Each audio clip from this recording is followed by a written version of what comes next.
Okay, well, it is 7 o'clock, and we are excited to have our very first Thunderbirds Town Hall done virtually. So welcome to the new way of meeting, and one of the silver linings of everything going on is the fact that we are finding very efficient ways to be able to get some messages out in a bit more personal way than just you all seeing multiple emails with my name on it. So good evening, everyone. For those that don't know, my name is Tanya Foley. I'm the Executive Director for the Vancouver Thunderbirds, and we are very happy to be here tonight. I'm just going to go over a couple things before we get going. Just a reminder that we are recording this.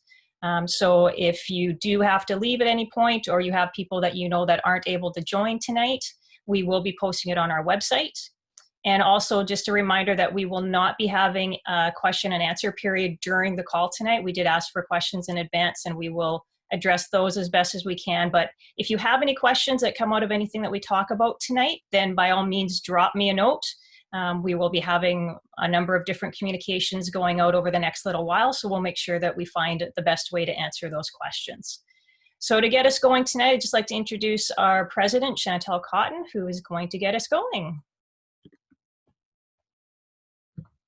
I can actually. Okay, am I unmuted now? You are good.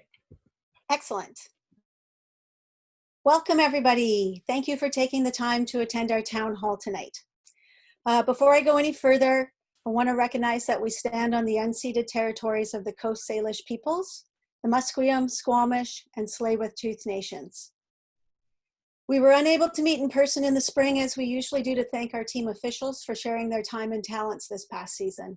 Tonight, we'll recognize and celebrate our award winners, but hope to gather in person at some point in the future to celebrate the accomplishments of all involved last season.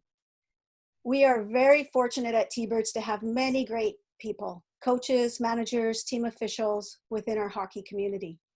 You teach our young players not only the game of hockey, but perhaps more importantly, guide them on their journey as they gain valuable life experiences. We are grateful for your dedication and involvement within our community. You are role models for our children.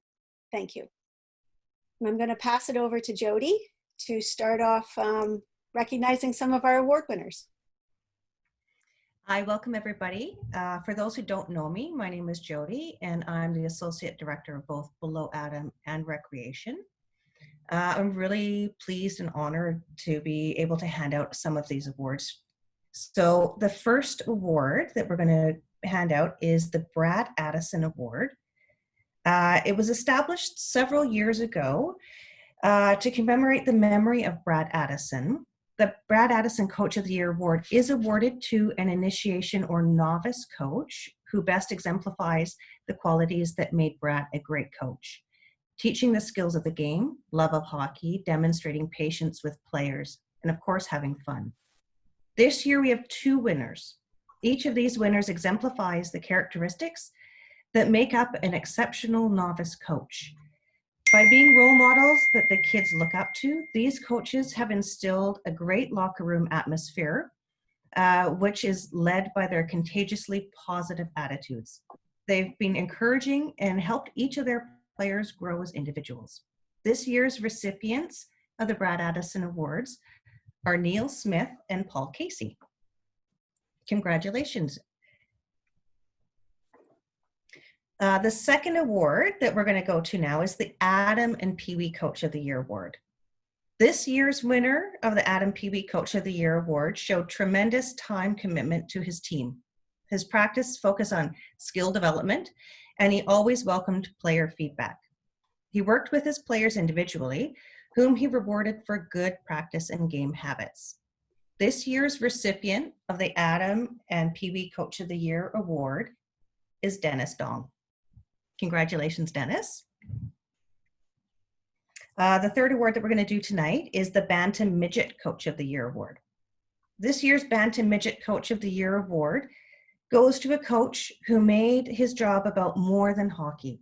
This coach understood how important these years are for players in both hockey and in personal lives, and he's instilled lessons in them that will help them develop in every aspect of their lives. This coach has brought a delicate balance between being competitive and being compassionate and supportive to his players.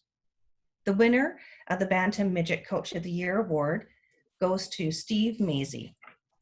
Congratulations, Stephen.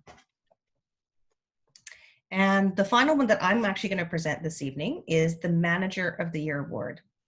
This year's Manager of the Year Award winner has gone above and beyond her role to make sure that her team was able to bond and grow as a unit. Her ability to coordinate tournaments, hotels, team apparel, and team events has led to an amazing season. Her organization and humble attitude made for a smooth sailing in the season for both the players and the parents. So I'd like to congratulate the winner of the Manager of the Year Award, which is Lorna Barber.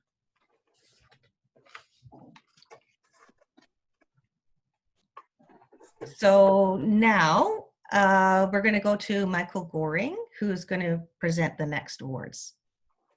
Thank you, Jody. Hello, everybody. Michael Goring, Director of Rec, and I was just looking through my office here, looking for that special PricewaterhouseCoopers envelope, which the awards are supposed to be stashed in, and it appears that we've switched to Ernst & Young. So let me get going here. Two awards to continue off the top. The Junior Referee of the Year Award, and the Senior Referee of the Award. These are important awards. All of these awards are important. We're a volunteer-run organization, and everybody puts a lot of time and effort and love into what they do, and it's a pleasure to recognize that and have the opportunity to recognize that tonight. So this year's Junior Referee of the Year Award is going to the referee who officiated the most games out of any second-year official. She participated in the HP program and was noticed by BC Hockey as a strong up-and-coming female official. This is great, and so this year's Junior Referee of the Year Award goes to Dana Edamura. Clapping for her, fantastic. The Senior Referee of the Year Award goes to a ref who took on a leadership role during developmental ice time and who participated a great deal in the program. He was always the first person to volunteer his help, and he progressed through the program from shadowing to supervising. And I'm pleased to let you know that the winner of the Senior Ref of the Year Award goes to Jeffrey Lynn. And to remind all of us oldsters, it's people like this who are going to be looking after us and deciding whether or not we go to old folks' homes. And with that photo, I feel confident we'll all be looked after quite nicely. The next award is the William Steiger Award. And it's not often that we have T-Bird alumni stay in the community and come back to be involved for over a decade as their own children also wear the T-Birds jersey. This year's recipient has been coaching for the last 12 years and has been on the ice to help out with 20 teams. So from Hockey 1 to Midget, he's been an outstanding role model for hundreds of players, and we thank him for his time and dedication. And I'm pleased to provide the William Steiger Award this year to Mr. Jim Davis. Super. The next award is the Don Curry Award. The nicest coach I've ever had by one of his players and highly regarded by his coaching peers. This year's winner highlights all of the attributes that every parent would hope for in their son or daughter's coach. Mr. Matt McColl.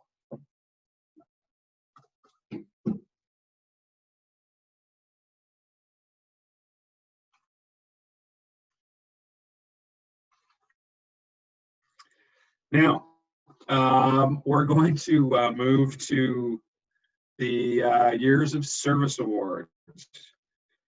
So we started to delve into the files. We saw the same names coming up time again and again, and we decided to actually look back at how many years each of our coaches have been rostered to coach. And it highlighted an amazing group of people and folks who make Thunderbirds the league that it is, association that it is today, and enable our players to play.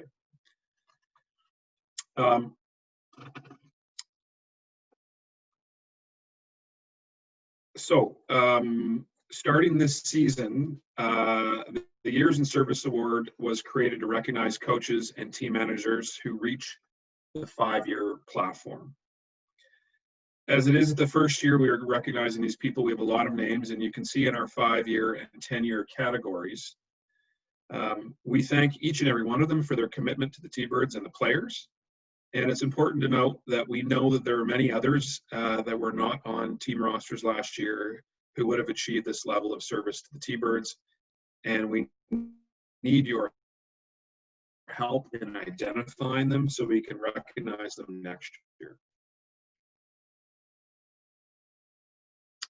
We'll do a formal call for names later this season, where names can be submitted for us to include in our review.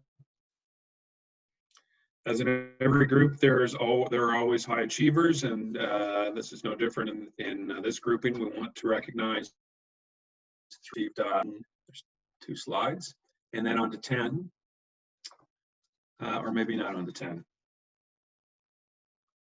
There we are. So we want to recognize 3 gentlemen who've been part of our T-Bird family longer than anybody else. Spending 15 years with the T-Birds, Danny Hildebrandt has coached his sons as they have gone through our program. He then came back to work in our rep program, where he's been an encouraging force for all of our players. So congratulations and thank you, Danny, for your 15 years of service. Moving on to 20 years of service, you'll all recognize Gary Hunter, who's been part of the T-Birds family for longer than any of our current players have been alive. That puts it into context. And we still expect to see him in the rink this season, so he's not quite through yet. So congratulations and thank you, Gary, for your 20 years of service. When we look through the list, we never thought we would get past 15 years, but not only has Mike Manning been a coach with the association for more than that, he added another decade. So he busted 25 years. He's shown a true passion for helping young hockey players become quality human beings, and we hope he comes back for another 25 years. So thank you very much, Mike, and we're pleased to recognize your 25 years of service. And now I will pass it over to our president, Chantel Cotton. Okay, I get the next few awards. The President's Service Award is a very special award. It's presented to an individual or individuals that have made significant contributions to the association for the betterment of the entire T-Bird hockey community. This recipient has been involved as a coach, both assistant and head coach, for 10 years. For 5 years, he has been involved in coaching 2 teams per season. In addition, he has been a division ambassador for the past 2 years. This individual is very dedicated, organized, and always willing to roll up his sleeves and help. Some comments about the winner this year: very positive, provided constructive hockey advice, great attitude, and was always able to find a midget replacement goalie when the regular goalie was not able to attend. Congratulations to David Ferguson as the winner of this year's President's Service Award.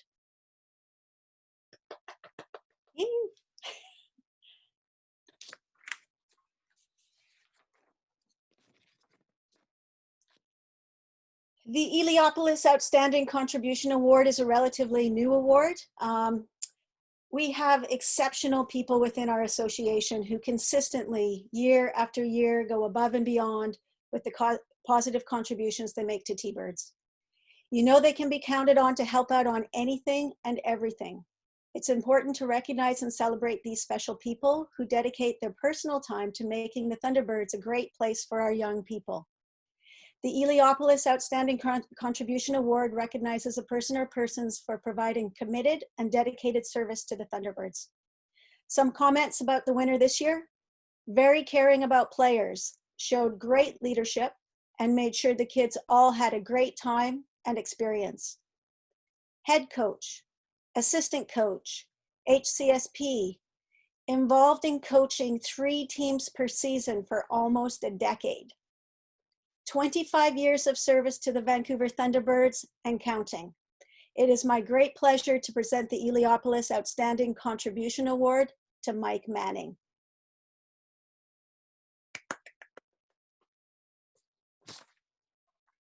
And as Michael said, hopefully another 25 more.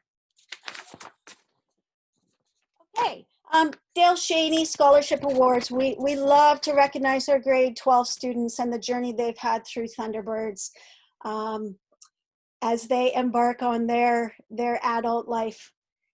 Dale Cheney was a long-standing coach and executive with the Thunderbirds, and grade 12 students are awarded this scholarship in his memory. Award recipients are selected by an external and independent scholarship selection committee, which includes minor hockey executives and teachers and educators. They base their selections on the criteria of good sportsmanship, academic ability, hockey involvement, and community school service. I'm going to provide a quick overview of some of the accomplishments of our scholarship winners. The majority of our recipients have spent their entire 10 to 13 years of minor hockey with the TBirds. Many have been captains and assistant captains of their teams over the years. They are multi-sport athletes who have participated in basketball, volleyball, baseball, sailing, ultimate frisbee, rugby, field hockey, golf, lacrosse, swimming, and soccer, in addition to playing hockey. You can find a number of them on the principals list and/or honor roll. Every single one has engaged within their school and/or community in areas such as TBirds Players Giving Back program as assistant coaches and on-ice helpers, referees, umpires, field hockey coaching, pedal heads, peer tutoring, student council, robotics, chess, and math clubs, music involvement, church involvement, Model United Nations, Ignite Business Club, STARS program volunteering with adults with special needs, Make-A-Wish Foundation, Brothers.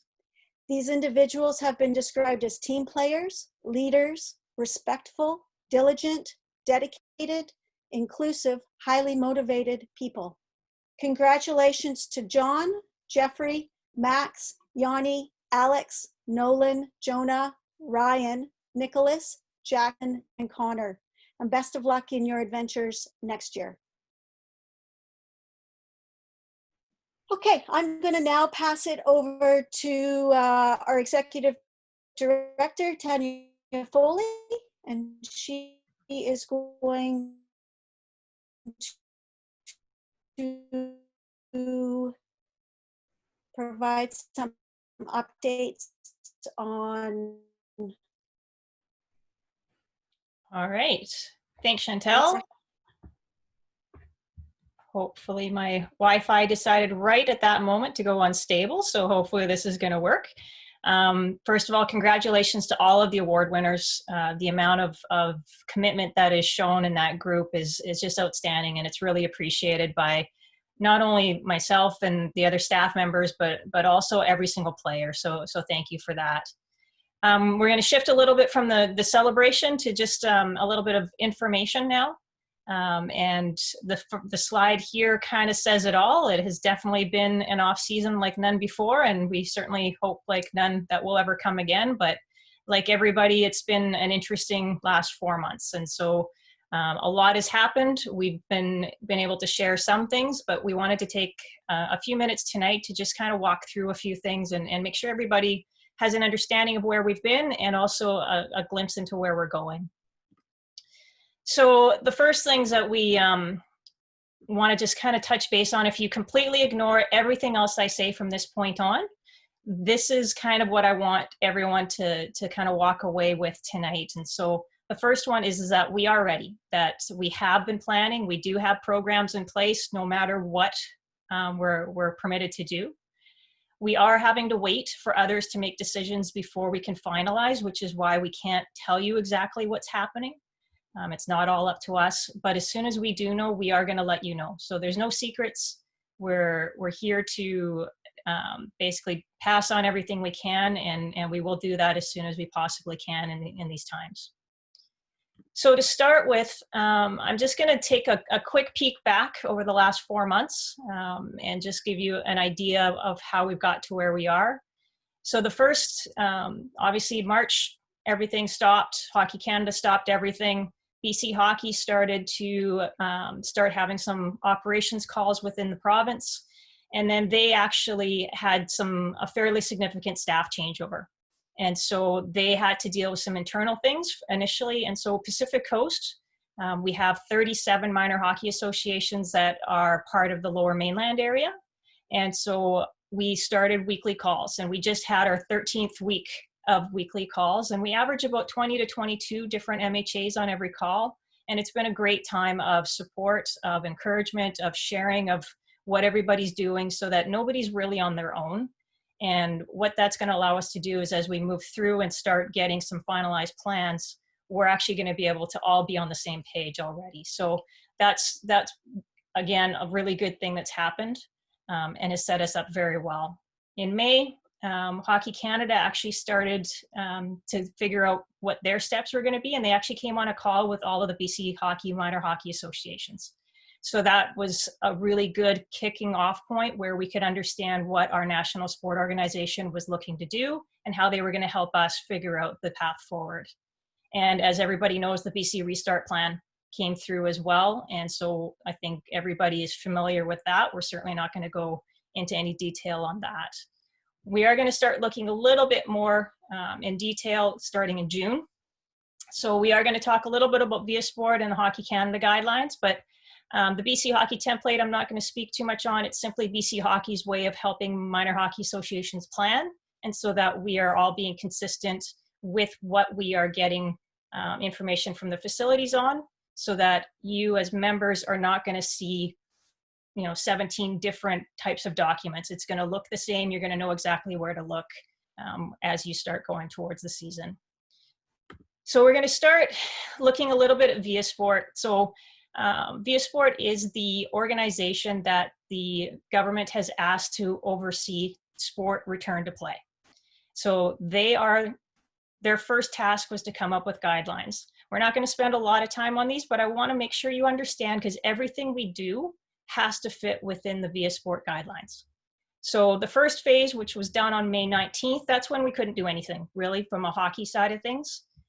So we were happy when they did move into their phase 2, which is what we're in right now. We are confident that we are coming close to the end of phase 2, but that's where you're seeing the physical distancing on the ice. Nobody's allowed to travel to go play hockey right now. Small groups, indoor facilities are starting to open, but they're not all there yet. So then there's no contact right now. So that's where we are right now. That's what we're planning for our summer camps at this point in time. But we understand that viaSport is planning to move to their phase 3 sometime in the next month. And exactly what that's going to entail, we still have to wait for them to tell us. But this phase is kind of what we're anticipating, what we're going to be living in for the season. So here, physical distancing may or may not be in play. As you move through it, you'll see more and more contact that's allowed, bigger groups. And the big one there is that local or regional gameplay, which essentially is a Pacific Coast League. So we are anticipating that we will have the ability to operate in a fairly normal environment. There will be some changes, as always with COVID, with everything that's impacting, but we expect to be able to play some games.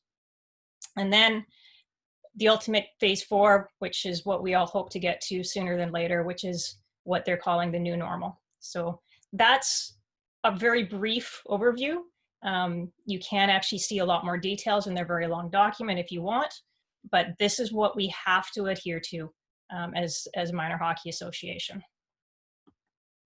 The other document that came out that was outstanding is Hockey Canada put out a safety guidelines. So as hockey, we are incredibly fortunate that our national sport organization has not only the access to be able to create some great resources that we can then use instead of everyone having to make their own, but they also have access to a number of experts in different fields, including the medical field. So they have taken a huge chunk of what every minor hockey association initially was worried about and put it into a very concise and easy to read document that will our HCSP, our safety people are going to be very thankful to have this. And it goes through a lot of different things, but also our administrators or coaches, everybody is going to have a piece out of this. The two main things on here are the fact that they have already developed a return to hockey procedure. So similar to a concussion, we have those steps that we have to follow through. They've already developed that for COVID. So we don't have to try and come up with something. They already have it for us.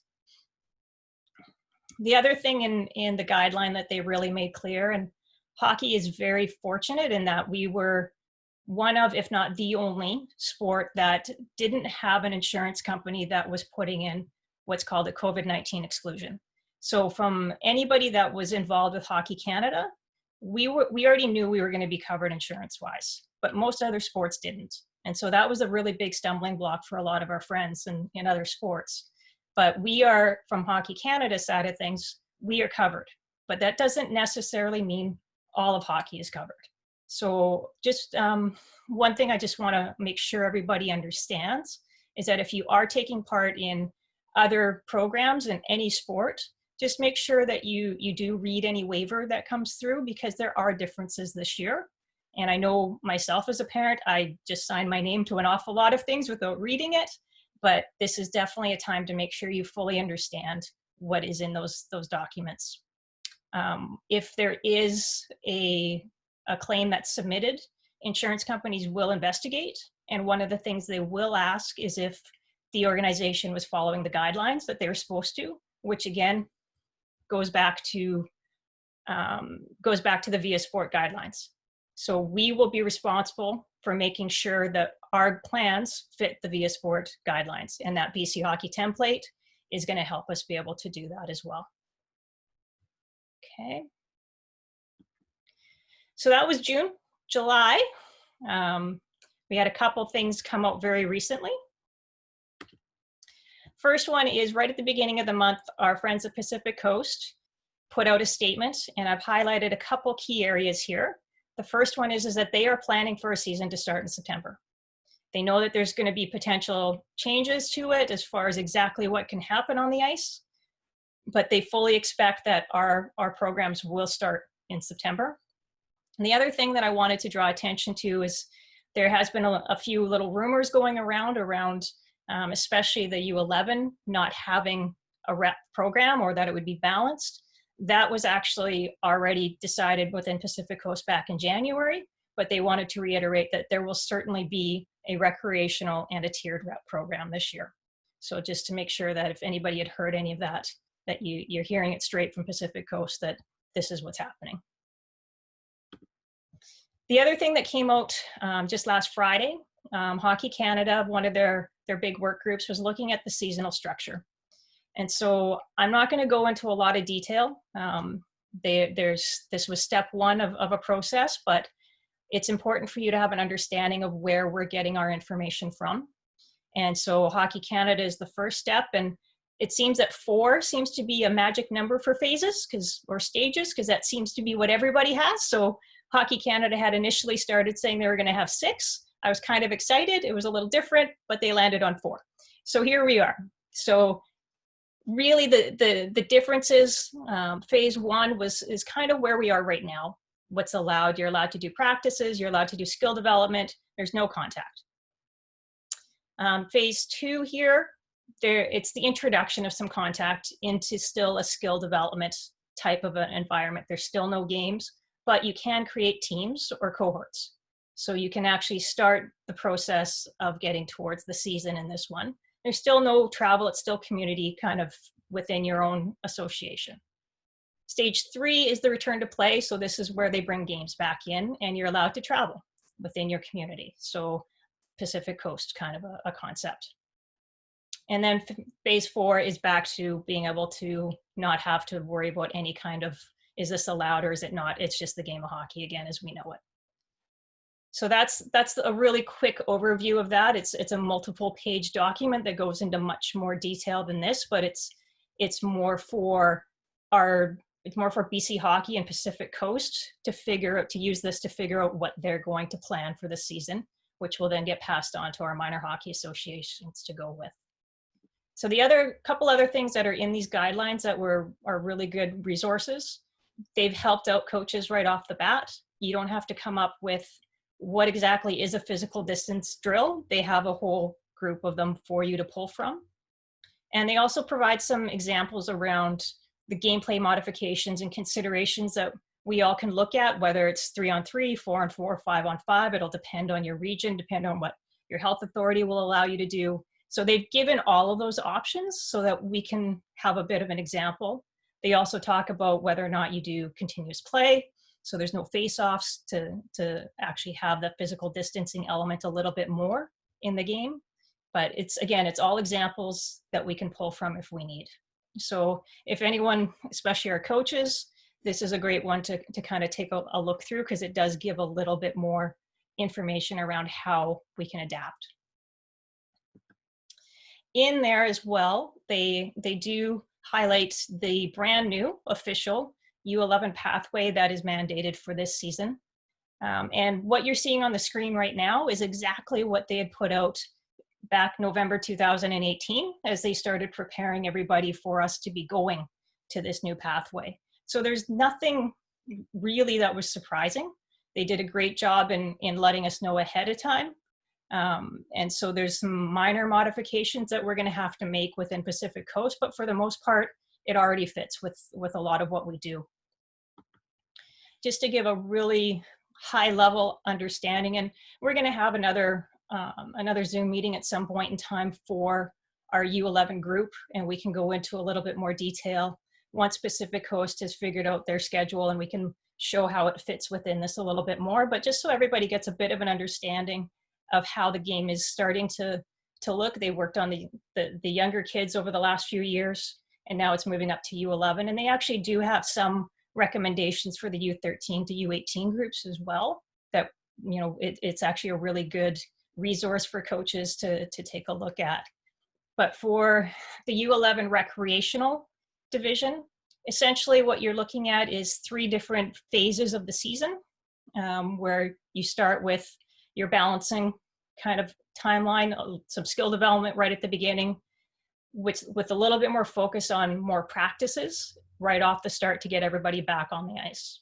And then you move into your regular season, which is the typical Pacific Coast League, with, you know, practice a week, games happening along the way in the different times of the season.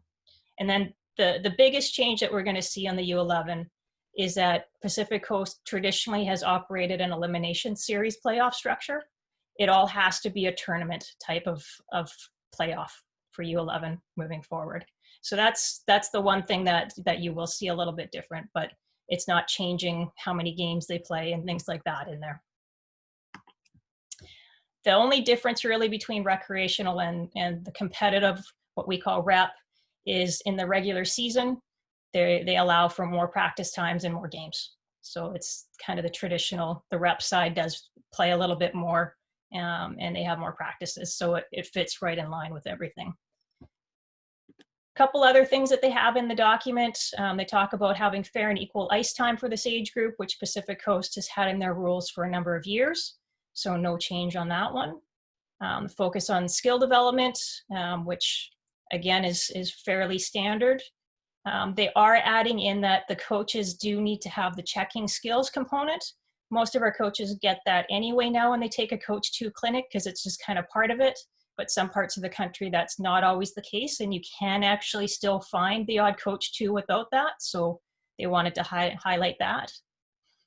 Players should be encouraged to play both forward and defense. TBirds have been doing that for the last 3 seasons, as well as in our tryouts. We've been making sure that players are selected based on skill and not on positional preference in the U11 age group. So that's kind of the overview of that. And like I said, we'll have a much more detailed meeting at some point in time here for that age group. So they have a better understanding of exactly what's coming. So that's what happened. That's where we've been over the last 4 months. Chantal and I have probably been on more Zoom calls than we probably have ever been on in our entire life put together. But it's all been really good. There's been a lot of collaboration, and we're excited to be part of that and seeing a pathway forward. So what's coming up next? We were very happy to announce that we were able to get some ice out at Scotia Barn to be able to run some summer camps.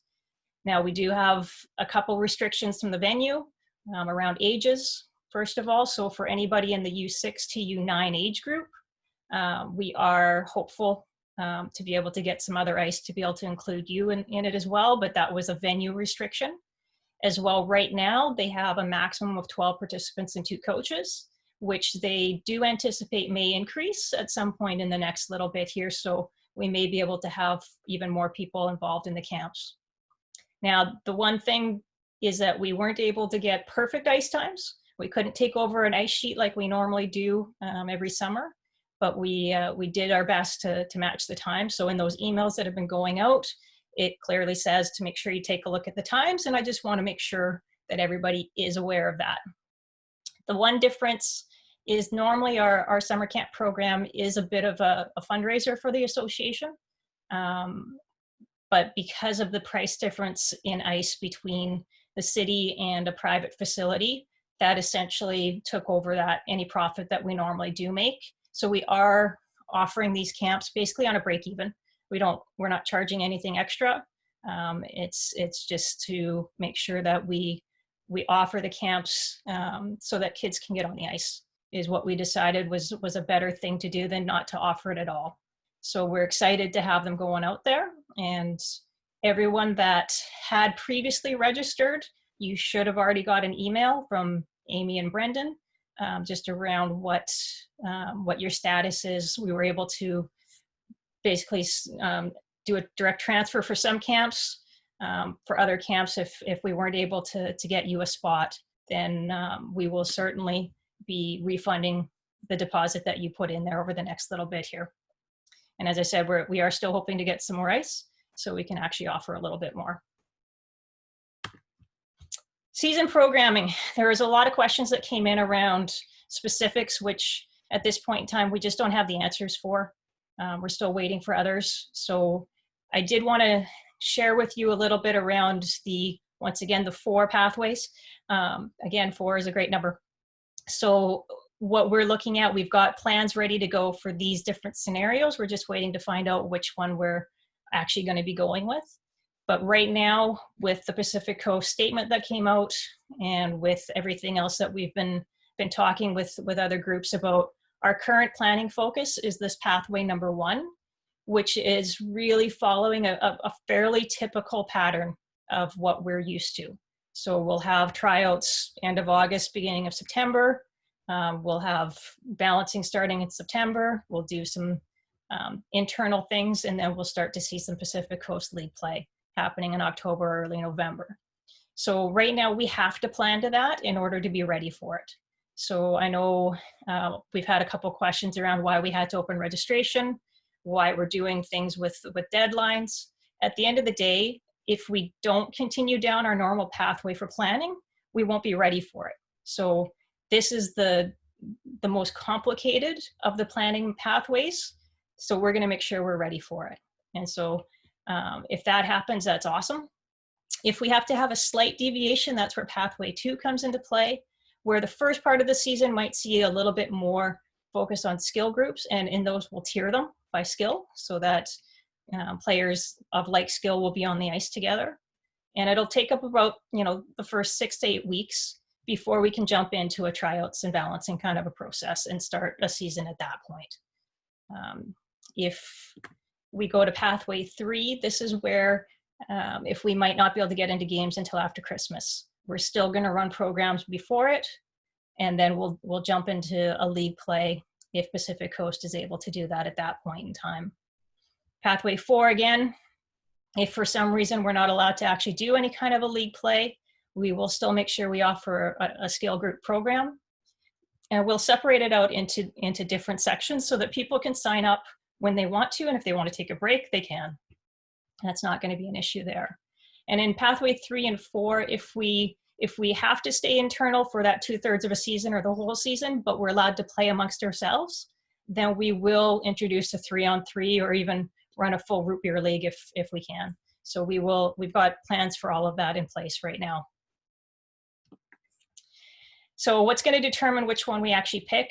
Unfortunately, you'll see that Vancouver Thunderbirds is not on this list because we have no say. It's up to our health authorities. It's up to viaSport to figure out what phase they're actually going to go in and what exactly that means. It's up to Pacific Coast and what they decide that they're going to actually offer for gameplay. And right now, most importantly, is it's up to facility access and restrictions. They are the ones that determine how many people they allow on the ice. They're the ones that determine if they open the doors. So that leads right into a bit of an update on facilities. So as you know, we use a number of different ice rinks around the city of Vancouver. And right now, they are currently in review on when they're going to open up any of their indoor facilities. So rinks are kind of put into the same group as the pools, as the community centers. And so this is a very complex operation that they're having to figure out. And something that's not to our benefit is that pools and rinks are notoriously known for not even breaking even when it comes to finances.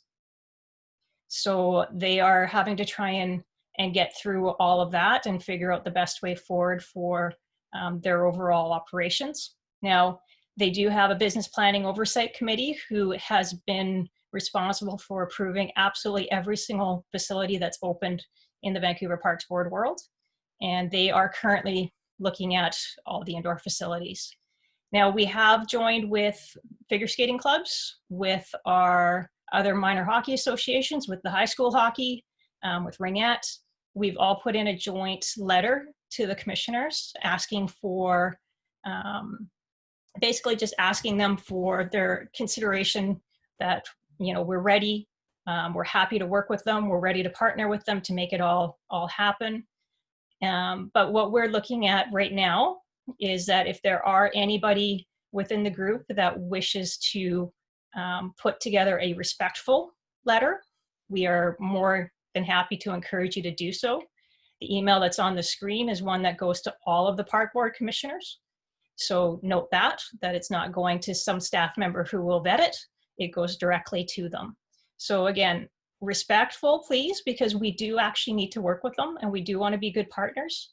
But I do think that perhaps them hearing from a few more voices might actually be a good thing at this point in time. Same thing on Twitter. If you feel like, you know, just asking what about the rinks or something along those lines, feel free to do it. And if we can, we'll retweet it as well from the association. So I think the big word there is be respectful. And we would certainly appreciate any help that we can possibly get on that. So that's the Vancouver ones. UBC, they currently are open right now with one sheet, and they are operating a number of camps that they're using as tests. They are going to be working shortly to work with third-party users to allow them to come in to expand their testing a little bit. So they are on the right track. So that's encouraging to hear that update from them today. Richmond is another city that we have ice in, and they have their arenas in what they've termed as their stage 4, which they have targeted for September. We haven't heard any final confirmation, but we also haven't heard that it's been changed. So that's kind of where we're at for all of our facilities right now. It's a lot of being patient and continuing to, you know, send emails and drop them a note on a regular basis just to get updates, but they are all moving forward, and we hope to have some very good information over the next couple of weeks from them. So when we're starting to look at all of this, one of the things that we quickly discovered is that we actually do have some pretty awesome resources at our disposal. The first one is the skill instructors. So if we do have to do some kind of a skill program, we have some phenomenal people that are already putting this together and can tap on the shoulders of other people to jump on the ice to help lead. So that starts with Derek and Mike. We also have Stan Seabear. We've got our rep coaches. And we're also starting to look for we're identifying the parent coaches that have a fair amount of hockey skill that could lead one, and also parent coaches that could potentially come in as support as well. But outside of our own internal, we also live in an area where we have UBC, where they have men's and women's varsity programs who are not able to play games until at least after Christmas. So they've actually reached out offering their assistance. If Vancouver Parks Board don't run all of their programs, they have a number of instructors that are well trained. Figure skating clubs as well, if they don't have all of their ice that comes out, they've got a number of coaches and instructors that teach the can skate and the power skate that we could certainly tap into, and we've had some initial discussions there. We also are getting very familiar with the virtual platforms that are out there, so we'll continue to take advantage of that.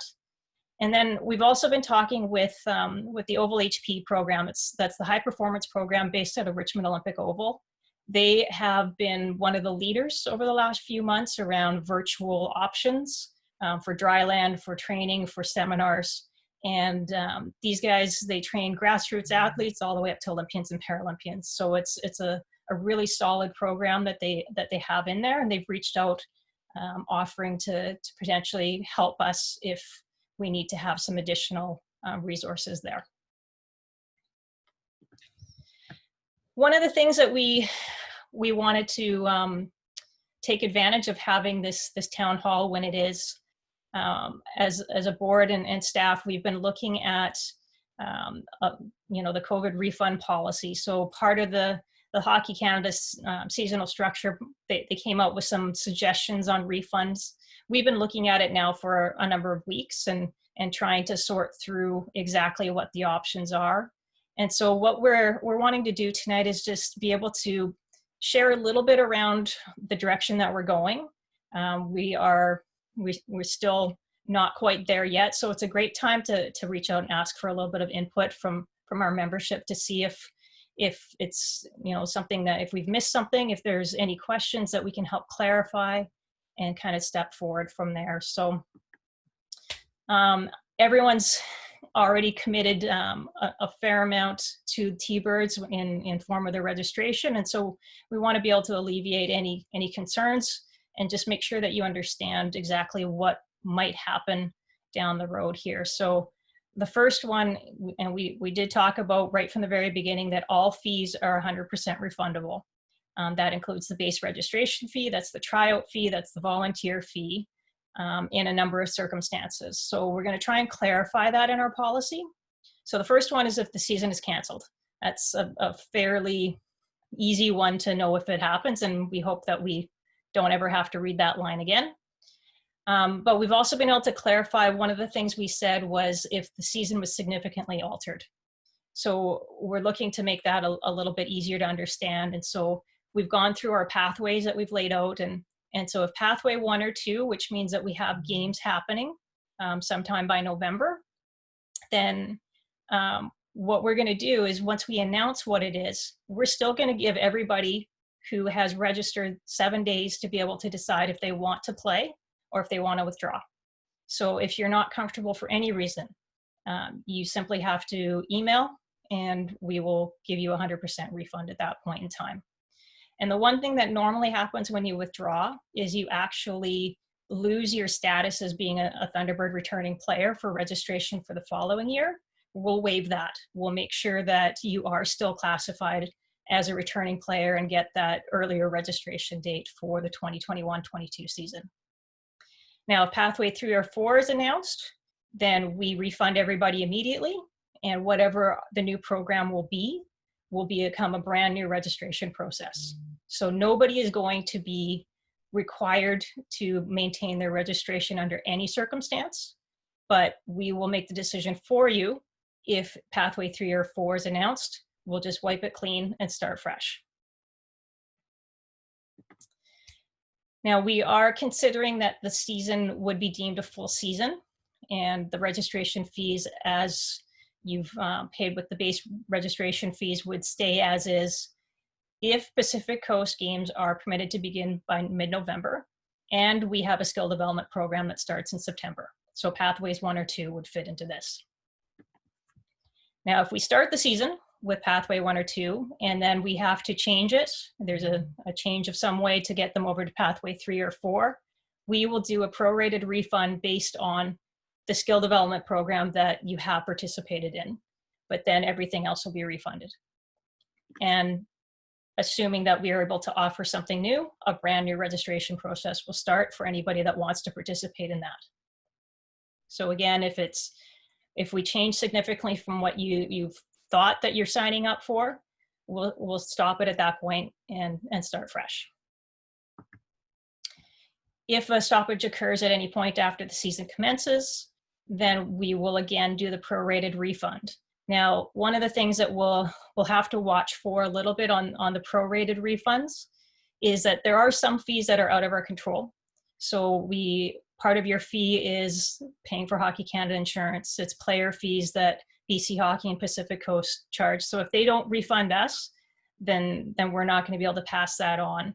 Same thing, there might be some ice rentals that they're not going to refund or things like that, but it's going to be very minor, and we will be completely upfront and give you exactly the information on what those are if it occurs. Camps and clinics. So if it's canceled before the start date and it's something that we operate, we will give you a full refund, 100%. Now, I just want to make note that for those that take part in Derek's high performance program with the Vancouver Hockey School, those are his separate programs. They're not Thunderbird programs. So this policy wouldn't impact what he does, but we'll work with him to make sure that he has a very clear refund policy in place that is announced with registration. One of the things that we really want to encourage people to do is to follow the rules. It's going to be the case for everything that we have to make sure we do it.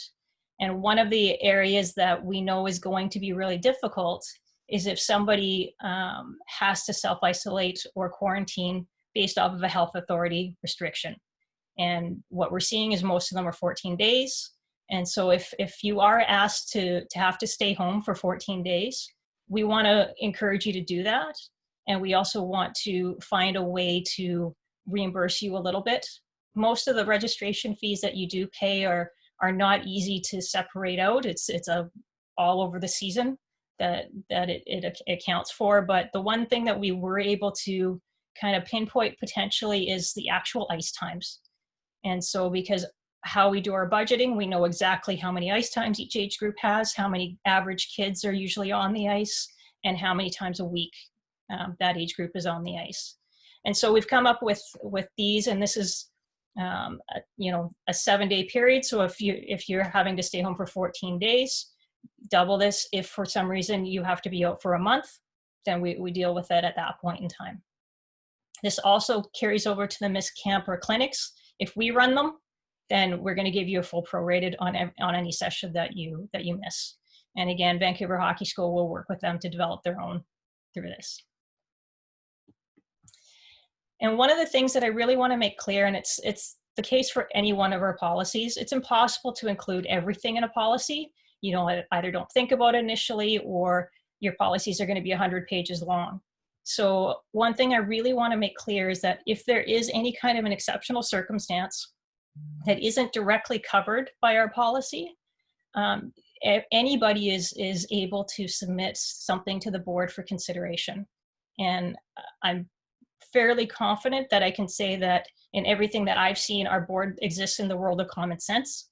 And so if it makes sense, they will listen, and they will certainly review it at that point in time.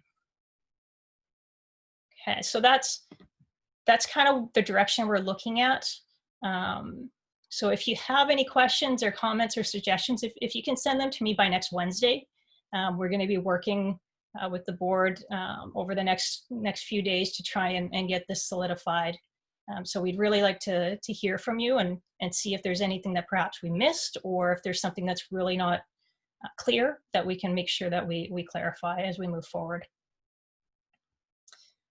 I'm just gonna ask Frank in here. So now that we've talked about a lot of all the financial pieces behind the scenes that we've been working on, I thought it was probably a good time to bring Frank Nishi, who is our treasurer, into the conversation here, just to provide a bit of an update for everybody around what the current financial status of TBirds is, so that you have an understanding of when we say that we're going to be able to give 100% refunds, that you have the confidence that that's actually accurate.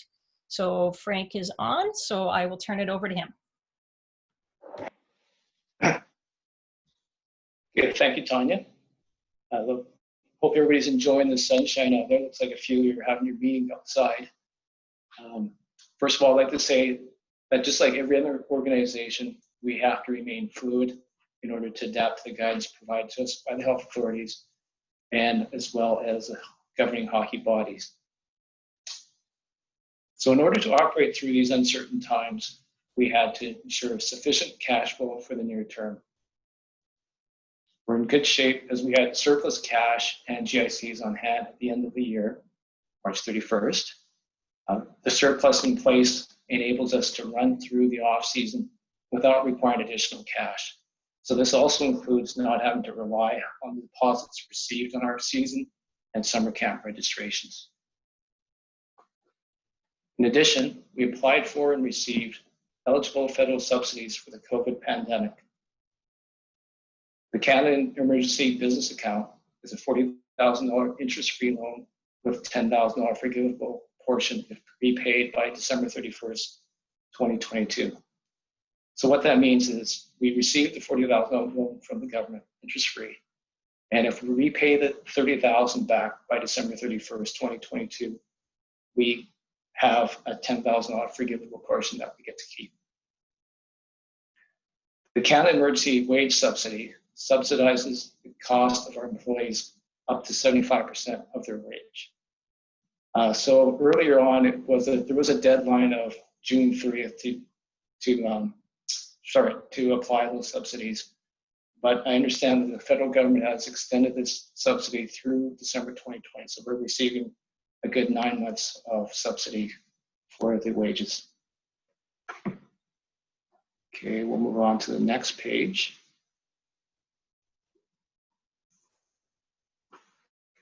Okay, we ran a few scenarios, including what a no season would look like from a financial perspective. These were reviewed with the Finance Committee and then presented to the board. Without getting into any details, our forecast revealed that we're still in a good position to ride out the year should there be no season. As mentioned, we improved our already strong cash position by taking advantage of available subsidies. And if it turns out that we have to cancel our season, management will implement other cost-saving measures to ensure fiscal responsibility.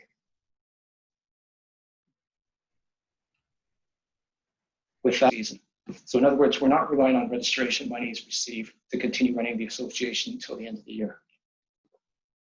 And that concludes my presentation. Great. So I'll turn it over back to you, Tanya. Awesome. Thanks for that, Frank. It's always good to hear that we are in a good spot, and we really are. And Frank has done a lot of work, and a bit of a thank you to him and Sunita, who's our accountant that works behind the scenes, as well as our finance committee. This was something that we looked at early and got a handle on very quickly, and they made sure that we had everything in place. So really what we're looking at now is just what's coming up next. As I said earlier, we had a few questions that came in around asking specifics about, when are rep tryouts happening, what's the exact date of season starting, how many people are on the ice. We can't answer that right now, but this is exactly the information that we're working on with Pacific Coast over the next little bit here to figure out, and our facilities. You're going to start to see a couple more communications coming out. So those that are registered for summer camps previously will have received some emails. If there is open spots for any of the camps, once we go through the previously registered people, we will let everybody else know, and you can jump in at that point in time. As soon as we know when rep tryouts are going to start, we'll let people know. But right now, consider that the August 29th date that had been previously communicated for the U13 and U15 is still in place, and the September 1st for U18. U11 will happen after Labor Day, and we'll work through that a little bit with the new pathway and be able to announce that officially, but we still have the September 11th date on books. Season program announcement, which pathway it is that we're going to be looking at. We are targeting being able to walk through that on the August town hall. But if we happen to find out before that, we will let you know. We'll start with emails, and if we think that it's something that we want to jump on with another town hall earlier, then we will. But hopefully we'll be able to walk through all elements of it on that August 13th call. The other thing that you're going to see coming out is a formal announcement of what the volunteer program looks like. So we're going to give a really brief overview right now, just to give you an idea, because opportunities are going to start coming up with our summer camps. We have partnered with the On Volunteer software program, so some of the families will be familiar with that from their schools. And so they are working with us as we're going to help them develop a sport-specific module. So this year it might look a little funny, as the grade will be your U11, but we're going to work with them to change that into sport language over the next couple of years. Every player, their family is going to be required to assist with their team. So this is something that we really want to emphasize, is that your team is your world. Make it as good of a world as you possibly can for the kids.